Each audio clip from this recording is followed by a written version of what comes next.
Sir আপনার এই গল্পগুলা থেকে আমি যতটুকু বুঝলাম আসলে পড়াশোনার কোনো বিকল্প নাই এবং আপনি ছোটকাল থেকে যে পড়াশোনাগুলো আপনার মাথায় ছিল এগুলাই আপনি ধাপে ধাপে সব জায়গাতে আসলে অ্যাপ্লাই করেছেন। নিশ্চয়।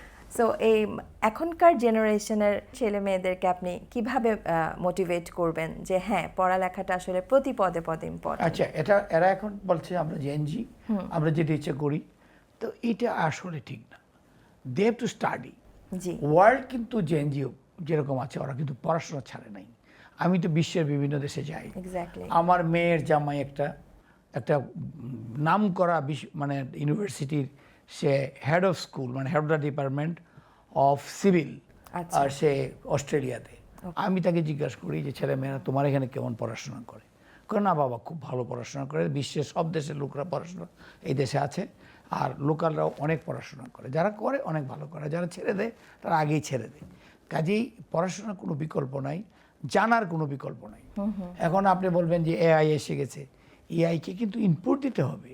আমার মেয়ের বাসায় দেখেছি রাখা আছে, কি রবট আছে, তো রবটকে তো কমান্ড দিয়ে রাখছে যে তুমি এইভাবে আমার ঘরটা পরিষ্কার করবা।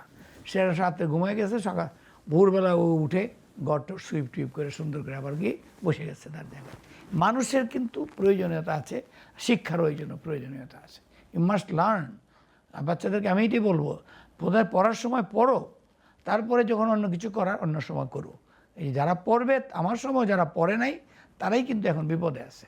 আর আমরা এটা সিরিয়াসলি নিয়েছি, কারণ আমি বুঝেছি আমার বাবার একটা ইন্ডাস্ট্রি নাই, আমাকে পড়তে হবে, আমাকে বড় হইতে হলে। হ্যাঁ, আমি যদি এখন একটা if I was happy with a grocery shop owner, তাহলে তো ঠিক আছে, মনোহরের দোকান পাড়ার মধ্যে দিলাম, এটার জন্য তো আমি খুশি। কিন্তু আমি তো এটা খুশি না, আমি তো হইতে চাই অনেক বড়। এখনও কিন্তু আমার অনেক উচ্চাশা রয়েছে। আপনি জানেন আমার রাজনৈতিক উচ্চাশা আছে, আমি তো একটা দলের সঙ্গে সংযুক্ত আছি, সেই ব্যাপারে আপনার সঙ্গে গল্প করব।